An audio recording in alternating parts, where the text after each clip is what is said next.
Fala, filhotes, estão vivos? E nós vamos falar um pouquinho sobre limites e possibilidades do saber histórico, sobre o trabalho do historiador, sobre modos de ser e de viver.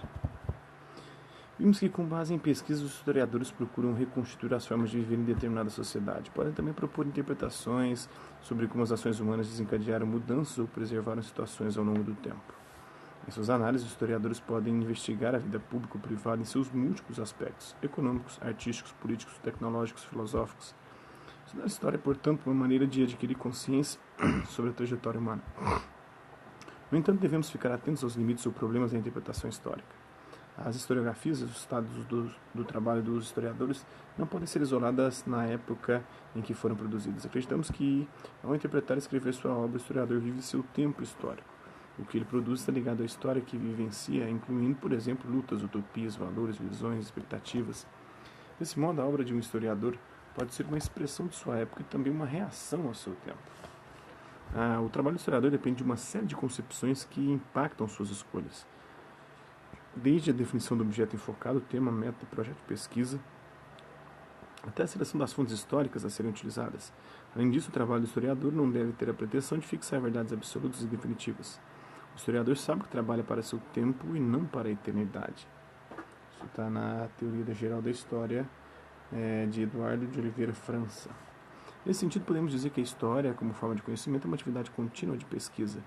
Em sua etimologia, o estudo da origem e da formação das palavras de uma língua, história deriva de historien, que em grego antigo significa procurar saber, informar-se. História significa, pois, procurar. Isso está em História e Memória, do Jacques Le Goff. Vejamos no texto a seguir a análise que o historiador Edward Hallekar faz sobre o seu ofício. O historiador não é um escravo humilde nem um senhor tirânico de seus fatos. A relação entre o historiador e seus fatos é de igualdade e de reciprocidade. O historiador começa uma seleção provisória de fatos e uma interpretação também provisória a partir da qual a seleção foi feita, tanto pelos outros quanto por ele mesmo. Enquanto trabalha, tanto a interpretação e a seleção quanto a ordenação dos fatos passam por mudanças sutis e talvez parcialmente inconscientes, através da ação recíproca de uma ou da outra. O historiador e os fatos históricos são necessários um ao outro. O historiador sem seus fatos não tem raiz e é inútil. Os fatos sem seu historiador são mortos e sem significado. Portanto, minha primeira resposta à pergunta que é história é que ela se constitui de um processo contínuo de interação entre o historiador e seus fatos. Um diálogo interminável entre o presente e o passado.